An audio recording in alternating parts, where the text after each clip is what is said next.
जय हिंद दोस्तों, स्वागत है आप सभी का हमारे रैंकर्स टीम चैनल पर। और कैसे आप सभी? मुझे आशा है कि आप सब ठीक होंगे।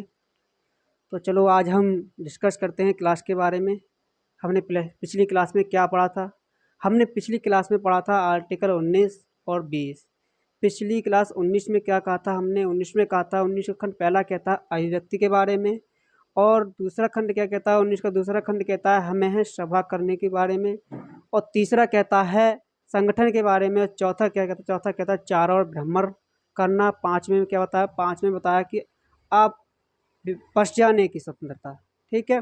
छठे में बताया हमने संपत्ति का अधिकार, और सातवें में क्या बताया? सातवें में बताया हमने आपको व्यापार करने की स्वतंत्रता। ठीक है।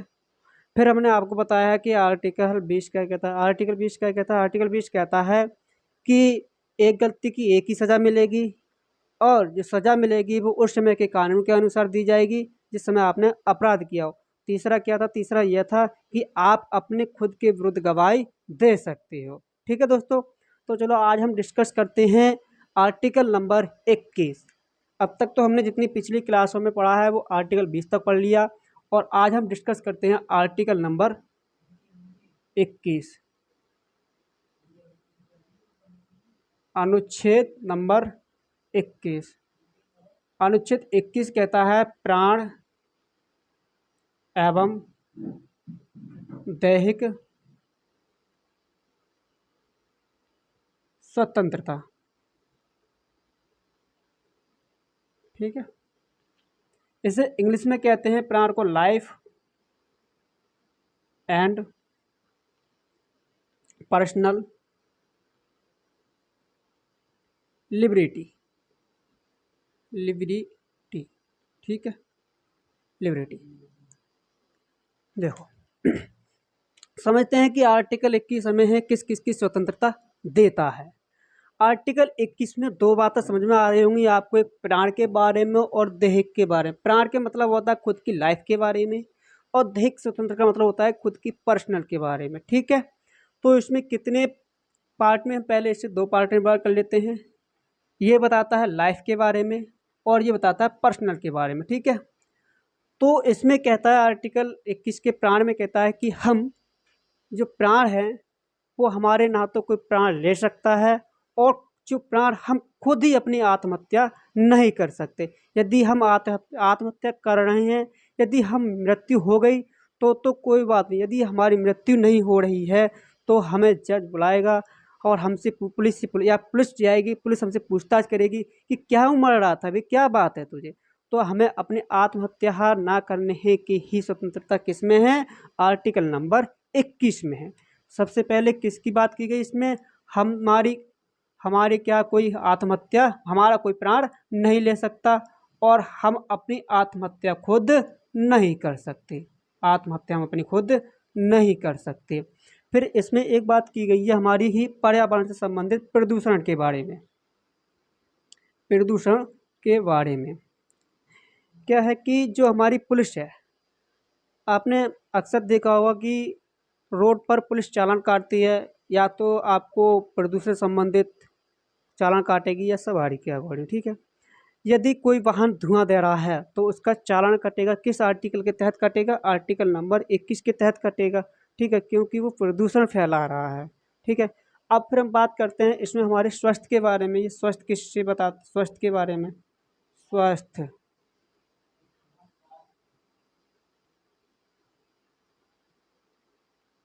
स्वास्थ्य। ठीक है। स्वास्थ्य के बारे में देखो, स्वास्थ्य के बारे में बताता है। स्वास्थ्य के बारे में जैसे हमारी गवर्नमेंट क्या है, स्वास्थ्य के बारे में देखभाल करती है। जैसे आपने देखा होगा कि पहले कोरोना आया था। कोरोना में क्या था? वैक्सीनेशन जो लगाई जा रही थी वो किसने दी थी? वो सब गवर्नमेंट के अकॉर्डिंग लगाई जा रही थी। ठीक है। अब इसमें क्या है, प्राणों को में क्या बताता है कि हमारा कोई प्राण नहीं ले सकता, हम अपनी खुद आत्महत्या नहीं कर सकते, और जो प्रदूषण, हम ना तो प्रदूषण फैला सकते हैं। ठीक है। और हमारे स्वास्थ्य का देखभाल कौन करेगी? सरकार करती है। ठीक है। सरकार करती है। अब बात करते हैं पर्सनल लिबर्टी क्या कहती है। देखो, पर्सनल लिबर्टी कहती है कि ही इसमें है एकांतवास। एक शब्द है एकांतवास। एकांतवास। ठीक है। एकांतवास क्या कहता है? एकांतवास का मतलब होता है कि हम कहीं एक ऐसी जगह जा सकते हैं जहाँ सुनसान जगह हो, वहाँ हम अकेले रह सकते हैं। अकेला कुछ व्यक्ति ऐसे होते हैं जो अकेला रहना पसंद करते हैं, वो किस आर्टिकल के तहत 21 के तहत रहना पसंद करते हैं, उसे कहते हैं एकांतवास में रहने वाला व्यक्ति होता है। फिर इसमें होता है दूसरा विदेशी यात्रा। देखो विदेशी यात्रा से क्या है कि कोई व्यक्ति है, अब कोई व्यक्ति किसी व्यक्ति को विदेश जाना पसंद है, ठीक है, किसी व्यक्ति को विदेश जाना पसंद है तो वो विदेश जाता है। ये नहीं है कि ही उसे विदेश जाने से कोई रोक सकता है, ठीक है। ये कोई थाईलैंड जा रहा है, मलेशिया जा रहा है, कहीं भी जा सकता है, ठीक है। वो किसके स्वतंत्रता के तहत, आर्टिकल 21 के तहत उसे स्वतंत्रता दी हुई है कि वह विदेश जा सकता है, ठीक है। अब बात करते हैं इसमें एक और है निजता। निजता शब्द है, निजता क्या होता है? देखो निजता होता है कि गोपनीय जानकारी। हमारी कोई गोपनीय जानकारी ये नहीं है कि हमसे हमारी कोई गोपनीय जानकारी ले सकता है। हमसे कोई हमारी गोपनीय जानकारी किसके तहत नहीं ले सकता? आर्टिकल 21 के तहत। आर्टिकल 21 क्या कहता है कि आपसे आपके बारे में कोई गोपनीय जानकारी नहीं पूछ सकता, ठीक है। जैसे है कोई व्यक्ति कहता है कि आपकी चैटिंग पढ़ रहा है व्हाट्सएप पर, वो किसके थ्रू पढ़ रहा है? चोरी से पढ़ रहा है, वो पढ़ रहा है आर्टिकल 21 के थ्रू, ठीक है। फिर हम बात करते हैं इसमें एक है व्यभिचार। व्यभिचार व्यभिचार देखो व्यभिचार क्या कहता है? व्यभिचार का मतलब होता है कि आपकी जैसे कोई पड़ोसी आंटी है, अब वो शादीशुदा है, ठीक है। पड़ोसी आंटी वो शादीशुदा है, यदि आप पर कोई लाइन वो आंटी लाइन मारती है तो वो किसके तहत? वो मारती है आर्टिकल 21 के तहत, ठीक है। और इससे क्या हुआ, फिर इसमें है जो संसद थी उसने इसमें संशोधन किया और इसमें धारा 497 को हटा दिया गया। फिर उसने कहा था कि कोई भी व्यक्ति महिला जो शादीशुदा है वो लाइन मार सकती है, लेकिन यदि उसे के हस्बैंड को पता चल जाए तो वो केस जो ठोकेगा किस धारा के तहत ठोकेगा? वो ठोकेगा, आपको किस केस करेगा? वो 497 के तहत क्या है, उस पर केस दर्ज करता है। आप पर अभी देखना, कभी सोचा होगा कि आपने जितनी धारा लगती है कि आर्टिकल के थ्रू लगती है? नहीं, जितनी भी ही धारा लगती हैं वो किसके थ्रू लगती हैं? वो हमारी जितनी धारा लग मतलब जितने भी केस लगते हैं कि आर्टिकल के थ्रू लगते हैं? नहीं, जितने भी केस लगते हैं वो सब धारा के अकॉर्डिंग लगते हैं, ठीक है। अब बात कर अब बात करते हैं हम कि यहाँ तक तो हमने समझ लिया कि हमारा प्राण एवं दैहिक स्वतंत्रता क्या कहता है। प्राण एवं दैहिक स्वतंत्रता क्या कहता है? प्राण का मतलब होता है कोई हमारे प्राण नहीं ले सकता, हम खुद अपने आत्महत्या नहीं कर सकते और प्रदूषण नहीं फैला सकते, और उसमें क्या पुलिस चालान भी काटती है, ठीक है। और स्वास्थ्य की देखभाल भी गवर्नमेंट कभी करती है, जैसे कोरोना पिछली बार देखभाल किया था। फिर बात करते हैं कि पर्सनल लिबर्टी क्या है? हमारी पर्सनल लिबर्टी है कि कुछ व्यक्ति ऐसे होते हैं जो एकांतवास में रहना पसंद करते हैं। दूसरी बात की है विदेशी यात्रा। कुछ व्यक्ति ऐसे होते हैं जो कि विदेश जाना खूब पसंद करते हैं, वो विदेश जाते हैं, तो वो विदेश जा सकते हैं भाई, उन्हें कोई नहीं रोक सकता क्योंकि उन्हें स्वतंत्रता है, ठीक है। तीसरी बात है निजता। निजता कहता है कि आपकी कोई गोपनीय जानकारी नहीं पूछ सकता, ठीक है।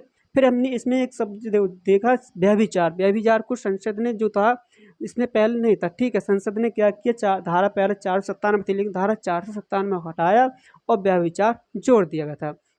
व्यभिचार में क्या बताया था कि जैसे कोई महिला शादीशुदा है वो आप पर लाइन मार सकती है, लेकिन यदि उसके हस्बैंड को पता चल जाए तो वो केस जो करेगा किस धारा के तहत? 497 के तहत, ठीक है। अब हमने यहाँ तक आर्टिकल 21 पढ़ लिया। अब इसमें क्या हुआ कि एक आर्टिकल 21 का जोड़ा गया था, अनुच्छेद 21 का देखो अनुच्छेद 21 का क्या है? अनुच्छेद 21 का क्या हुआ था कि 86वां संविधान संशोधन हुआ था। कब हुआ था 86वां संविधान संशोधन? जो हुआ था वो हुआ हमारा सन 2002 में हुआ था। इसमें क्या बताया गया? ये इसमें यह बताया कि जितनी भी 6 साल से लेकर के 14 साल तक के बच्चे हैं, जितने भी 6 साल से लेकर के 14 साल तक के बच्चे हैं, उनको निःशुल्क शिक्षा दी जाएगी। किस आर्टिकल के तहत हमें शिक्षा दी जाती है 6 से 14 साल के बच्चों को निःशुल्क शिक्षा? आर्टिकल 21 के क के तहत, ठीक है। तो एग्जामिनर इसमें से क्वेश्चन ये पूछ सकता है कि जो हमारा 86वां संविधान संशोधन हुआ वो कब हुआ? सबसे पहले सन 2002 में हुआ था, लेकिन 86वां संविधान संशोधन है वो किससे संबंधित है? एग्जामिनर ये भी पूछ सकता है, तो वो किससे संबंधित है? वो 6 से 14 साल के बच्चों को निःशुल्क शिक्षा देने का अधिकार है, इससे संबंधित है, ठीक है। लेकिन क्या हुआ कि जो हमारा क्या बताता है, ये बताता है कि 6 से 14 साल के बच्चों को हो निःशुल्क शिक्षा, निःशुल्क शिक्षा, ठीक है, निःशुल्क शिक्षा देता है। अब ये कब हुआ था? यह हुआ था हमारा 86वां संविधान संशोधन। 86वां संशोधन हुआ था, कब हुआ था ये हुआ था सन 1986 में हुआ था। लेकिन कब? वो सन 2002 में, सॉरी सन 2002 में हुआ था। फिर क्या हुआ कि धीरे धीरे शिक्षा का विस्तार हो रहा था। धीरे धीरे शिक्षा को लाते लाते लाते लाते क्या हुआ, 1 अप्रैल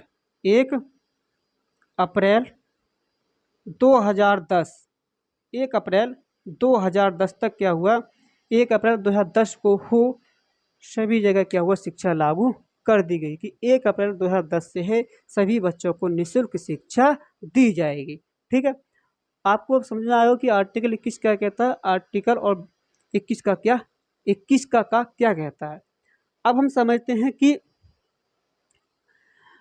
जो हमारे आर्टिकल 20 हैं और 21 हैं, ये आपातकाल के दौरान कौन निलंबित करता है और कौन इन्हें,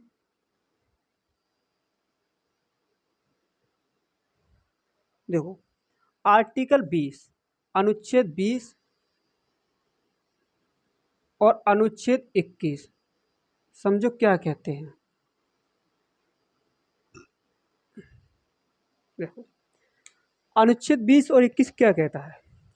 अनुच्छेद 20 और 21 क्या है कि यदि कहीं आपातकाल लगता है कभी, ठीक है, तो इसमें आपातकाल के दौरान क्या होता है, जो हमारी संसद होती है, आपातकाल के दौरान जो संसद होती है वो क्या करती है, सभी ही जितने भी ही मूल अधिकार है उनको निलंबित कर सकती है, उनको निलंबित कर सकती है। लेकिन जो हमारे अनुच्छेद 21 और जो 20 हैं, जो हमारे अनुच्छेद 21 और जो 20 हैं, इनको क्या आपातकाल के दौरान निलंबित नहीं कर सकता। अब बात करते हैं कि निलंबित कौन करता है और इन्हें समाप्त कौन कर, मतलब निलंबित कौन करता है और रोक कौन लगाता है।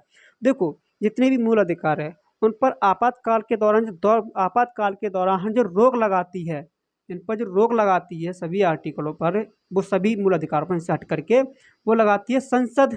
ठीक है, लेकिन जो निलंबित करते हैं कुछ दिनों के लिए, जो निलंबित करते हैं कुछ दिनों के लिए, वो कौन करते हैं, राष्ट्रपति करते हैं। ठीक है, कौन करते हैं, राष्ट्रपति करते हैं। समझिए दोबारा क्या कहता है, आर्टिकल 20 और 21 ये निलंबित हो सकते हैं, नहीं हो सकते। आपातकाल के दौरान, आपातकाल के दौरान कौन कौन से मूल अधिकार निलंबित हो सकते हैं, 20 और 21 को छोड़ करके जितने भी मूल अधिकार हैं वो हमारे निलंबित हो सकते हैं। ठीक है, क्योंकि यदि हम इनको ही अगर निलंबित कर देंगे, इन पे ही रोक लगा देगी संसद, तो क्या है, किसी व्यक्ति को भी दोष के अकॉर्डिंग, जैसे आर्टिकल 20 क्या कहता है, दोष के बताता है, 21 क्या कहता है, प्राणिक देख, तो भी किसी भी व्यक्ति को आप दोषी ठहरा सकते हो, किसी भी व्यक्ति को दोषी ठहरा के उसे गिरफ्तार कर सकते हो। ये तो आपको मतलब गलत बात हुई नहीं होती, इसीलिए इनको निलंबित नहीं कर सकते। ठीक है, अब यहाँ तक तो हमने समझ लिया कि आर्टिकल 20 क्या कहता है और आर्टिकल 21 क्या कहता है। ठीक है, अब बात करते हैं हम आर्टिकल नंबर 22, 20 और 21 पढ़ लिया। अब बात करते हैं अनुच्छेद नंबर 22। देखो 22 कहता है गिरफ्तारी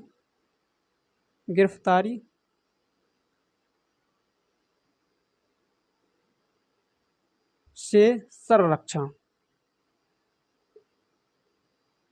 गिरफ्तारी से संरक्षण। देखो अनुच्छेद 20 किससे बताता है, अनुच्छेद 20 बताता है दोष सिद्ध से संरक्षण, वो दोषी से बचाता है और ये हमें गिरफ्तारी से बचाता है, गिरफ्तारी से संरक्षण। अनुच्छेद 22 हमें किससे बचाता है, गिरफ्तारी से बचाता है, और 20 किससे बचाता था हमें, वो बचाता था हमें दोष से बचाता है। ठीक है, तो गिरफ्तारी से क्या होता है, इसमें समझो कि क्या है, इसमें यह है कि व्यक्ति को एक तो अपराध से पहले और एक अपराध के बाद गिरफ्तार किया जाता है। लेकिन अपराध के बाद गिरफ्तार किया जाता है और अपराध से पहले गिरफ्तार किया जाता है, उनके क्या कारण हैं और कैसे कैसे गिरफ्तार करने के बाद कहाँ जाते हैं। ठीक है, इसके देखो अनुच्छेद जो 22 है, इसके दो कारण हैं, इसके दो कारण हैं। एक तो है दंडात्मक दंडात्मक क्या होता है, इसमें होता है गिरफ्तार, इसमें होता है अपराध के बाद, और ये होता है निवारक अधिनियम। ठीक है, अधिनियम, इसमें होता है अपराध से पहले।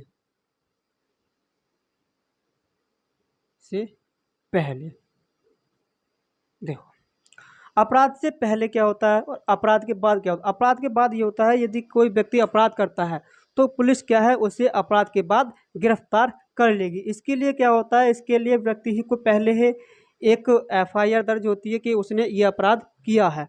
तो क्या करेगी, इसमें पहले पुलिस जाएगी और उसके लिए पहले क्या करेगी, वारंट दिखाएगी। क्या दिखाएगी, वारंट जारी करेगी। और वारंट का मतलब होता है कारण बताएगी कि आप पर क्या है एफआईआर हुई है और किससे सम्मत हुई कि फलाने आदमी ने आप पर एफआईआर की है कि आपने ये अपराध किया है। ये बात बता करके क्या है उस व्यक्ति को क्या है गिरफ्तार कर लेगी। ठीक है, उस व्यक्ति को क्या है गिरफ्तार कर लेगी। जब गिरफ्तार कर लेगी फिर क्या, गिरफ्तार करने के पश्चात क्या है कि 24 घंटे के अंदर, 24 घंटे के अंदर उसे कहाँ लाया जाएगा, उसे जज के पास लिया जाएगा। 24 घंटे के अंदर उसे कहाँ लिया जाएगा, जज के पास ले। लेकिन 24 घंटे होते कौन से हैं, हमें ये तो भी समझना चाहिए कि 24 घंटे टोटल होते हैं। देखो 24 घंटे पे होते हैं कि जिसमें व्यक्ति को गिरफ्तार किया जाता है, ठीक है। लेकिन उसमें है यदि कोई अवकाश पड़ जाए वो समय हटा करके, और जो तुम जा रहे हो आने जाने का जो समय है, यातायात का जो समय है वो समय हटा करके है, कुल अवकाश और यातायात समय हटा करके है आपको 24 घंटे के अंदर जज के पास प्रस्तुत किया जाना आवश्यक है। फिर क्या करेगी कि जज के पास ले जाएगा। जज क्या करेगा, इससे है पूछताछ करेगा। और पूछताछ करने के पश्चात क्या करेगा कि जज के पास जाएगा और जज से पूछताछ करेगी कि भैया आपने क्या अपराध किया है। जज कहेगी कि आपने ये अपराध किया है। दूसरा व्यक्ति करा के देख कि साहब इसने हमारे साथ ये अत्याचार किया, हमें ये फाड़ दिया, ठीक है। तो जज क्या करेगा कि भैया सोचेगा कि अभी मामला गर्म है और इसके लिए फिर क्या करेगी, 14 दिन के लिए उसे न्यायिक हिरासत में भेज देगी। कहाँ भेज देगी, फिर न्यायिक हिरासत में भेज देगी। और न्यायिक हिरासत में भेजने के पश्चात क्या होगा, न्यायिक हिरासत, न्याय हिरासत में भेज देगी, ठीक है।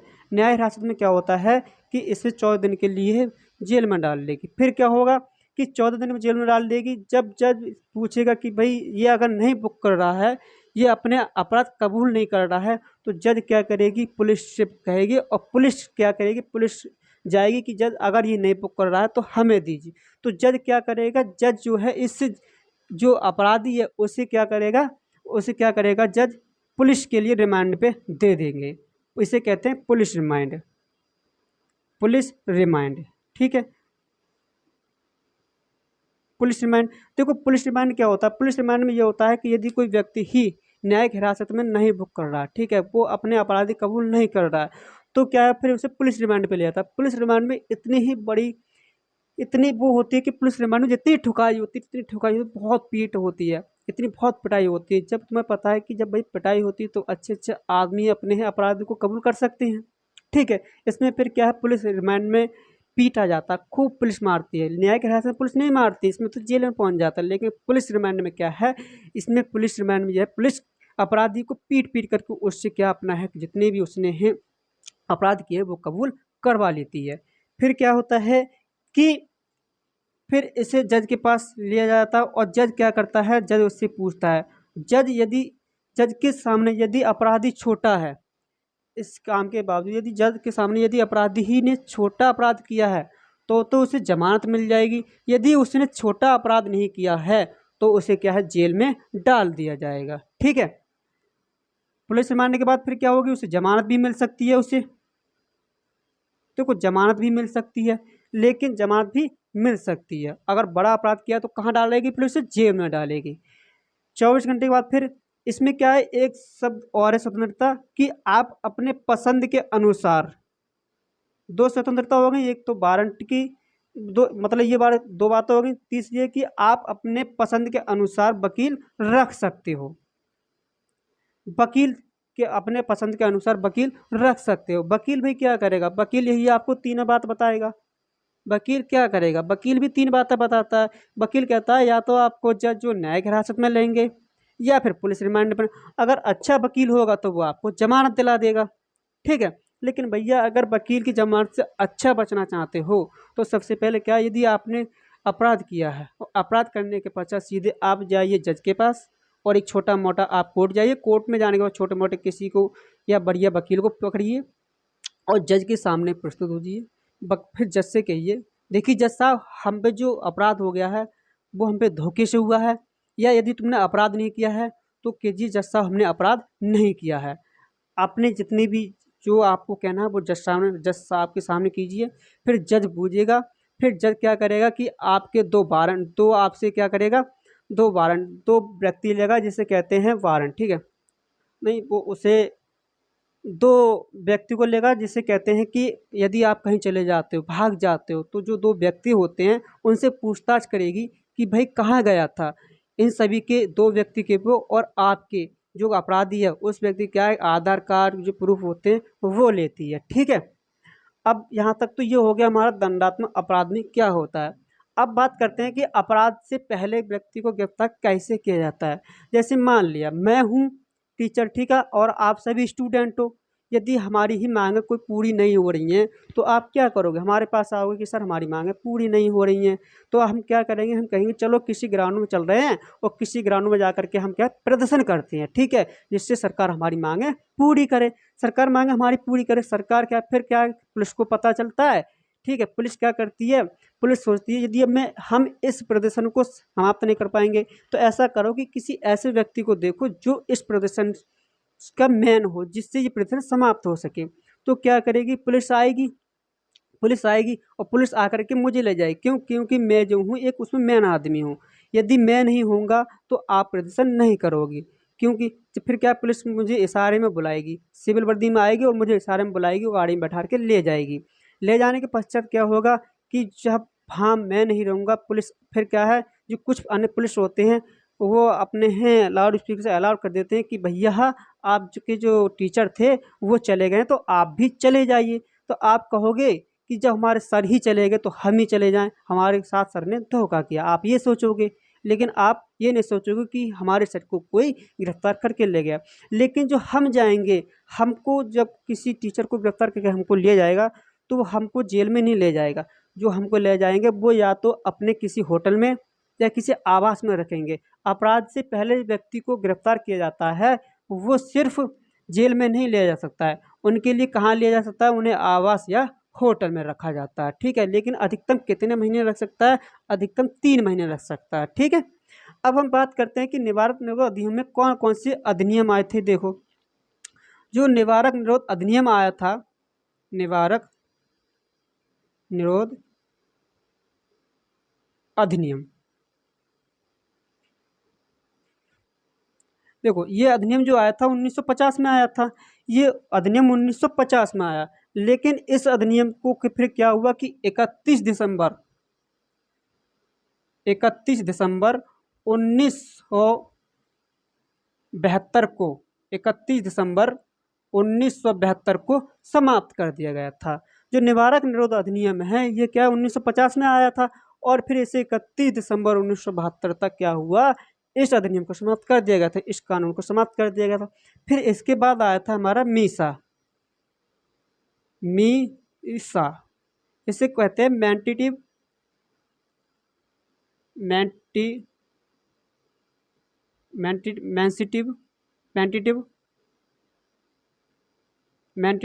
इंटरनल, इसे कहते हैं मैंडेटिव इंटरनल सिक्योरिटी एक्ट, इसे कहते हैं मैंडेटिव internal security act, internal security act, ठीक है। इसमें क्या होता है कि इसे क्या हुआ, इस एक्ट को लाया गया था 1970 में। इस एक्ट को कब लाया गया था, इस लाया गया था 1970 में। फिर इस एक्ट को क्या हुआ 1978 में समाप्त कर दिया गया था। इसे कब लाया गया था, 1970 में लाया गया और 1978 में इसे समाप्त कर दिया गया था, ठीक है।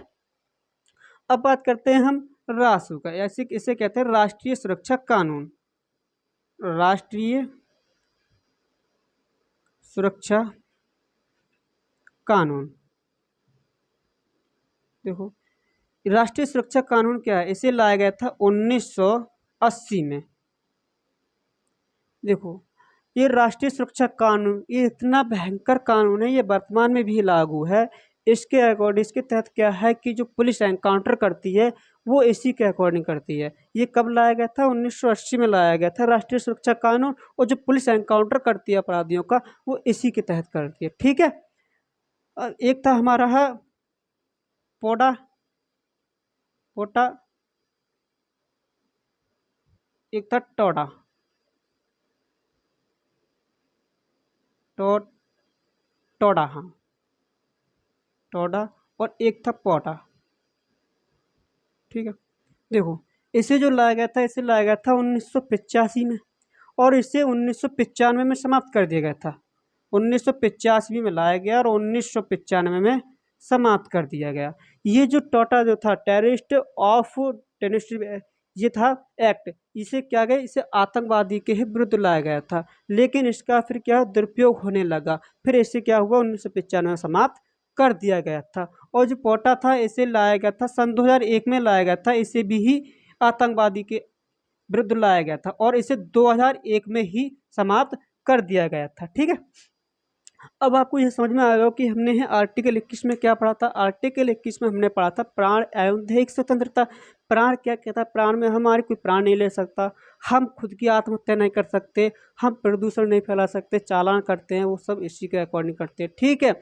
हम, और एक था हमारा स्वास्थ्य की देखभाल करना। ठीक है। दूसरी हमारे आता पर्सनल लिबर्टी। पर्सनल लिबर्टी क्या कहता है? पर्सनल लिबर्टी कहता है जैसे एकांतवास। एकांतवास मतलब एक जगह, शांत जगह रहने वाला व्यक्ति, ठीक है, एकांत में रहना चाहता है। दूसरा कौन था? विदेशी यात्रा। कोई ऐसा व्यक्ति जो कि खूब उसे शौक है विदेश जाने की, तो विदेश घूम सकता है। तीसरा था हमारा निजता। कोई हमारे गोपनीय जानकारी नहीं पूछ सकता। चौथा क्या था? व्यभिचार। व्यभिचार जैसे कोई हमने आंटी के बारे में बताया था। और हमारा कुछ चैटिंग, जो हमारा व्हाट्सएप है, यदि व्हाट्सएप में कुछ किस हमारा कोई ही चैटिंग पढ़ता है, तो वो किसके थ्रू पढ़ता है? वो पढ़ता है हमारा आर्टिकल 21 के थ्रू। ठीक है। फिर हमने आपको बताया था कि आर्टिकल 21 का काम क्या है। आर्टिकल 21 में काम क्या है? 6 से 14 साल के बच्चों को निःशुल्क शिक्षा दिए जाने के अधिकार है। वो कब लाया गया था? 86वें संविधान संशोधन के तहत 86वां संविधान संशोधन हुआ था, और कब हुआ था? सन 2002 में हुआ था। लेकिन शिक्षा पूर्ण रूप से कब लागू कर दी गई थी? 1 अप्रैल 2010 से। ठीक है। फिर हमने आपको बताया कि हमारे आर्टिकल 20 और 21 इससे हट करके मूल अधिकार जो है हमारे हैं, कब निलंबित होते हैं, कौन रोक लगाता है? देखो, जब हमारा आपातकाल लागू होता है तो सारे हमारे मूल अधिकार निलंबित कर दिए जाते हैं। निलंबित जो करते हैं राष्ट्रपति करते हैं, और जो रोक लगाते हैं वो हमारे संसद लगाती है। ठीक है। लेकिन जो हमारा 21 और जो हमारे 20 आर्टिकल है, इससे आपातकाल के दौरान 1 मिनट के लिए भी रोक नहीं लगा सकते। ठीक है। फिर बात की थी हमने है आर्टिकल 22। आर्टिकल 22 क्या कहता है? गिरफ्तारी से संरक्षण अधिनियम। गिरफ्तारी से संरक्षण, ये हमें गिरफ्तारी से बचाता है। गिरफ्तारी से हमने आपको दो बताया था, दो प्रकार बताए थे। एक था दंडात्मक, एक था निवारक निरोध अधिनियम। ठीक है। इसमें दंडात्मक क्या कहा था कि व्यक्ति को अपराध के बाद गिरफ्तार किया जाता है, और इसमें क्या था? अपराध से पहले व्यक्ति को गिरफ्तार किया जाता है। अपराध के बाद व्यक्ति को जब अपराध के बाद व्यक्ति को गिरफ्तार किया जाता है, तो उसमें क्या, पहले वारंट जारी हुआ, वारंट करना गिरफ्तार किया जाएगा। फिर उसे क्या है, 24 घंटे के बाद 24 घंटे के अंदर उसे जज के पास प्रस्तुत किया जाएगा। फिर उससे पूछताछ होगी, न्यायिक हिरासत, ये बहुत सारे बताए थे। फिर हमने आपको ये भी बताया था कि निवारक निरोध अधिनियम कब आया था, मीसा कब आया, और राष्ट्रीय सुरक्षा कानून क्या है, कब आया, टोडा कब है, कब आया, और पोटा किससे संबंधित है, क्या आया था। ठीक है दोस्तों। अब यहाँ तक तो हमारी बात हो गई आर्टिकल नंबर 22। और जो आर्टिकल नंबर 23, 24, 25 है, वो हम बात करेंगे अगली नेक्स्ट क्लास में। ठीक है दोस्तों। आप ऐसा, अब यदि आपको हमारी वीडियो पसंद आई है तो ऐसा करो, हमारी वीडियो को लाइक करो, और अपने दोस्तों को भी सब्सक्राइब करने को कहो, और उन्हें शेयर भी करो। ठीक है दोस्तों। जय हिंद साथी।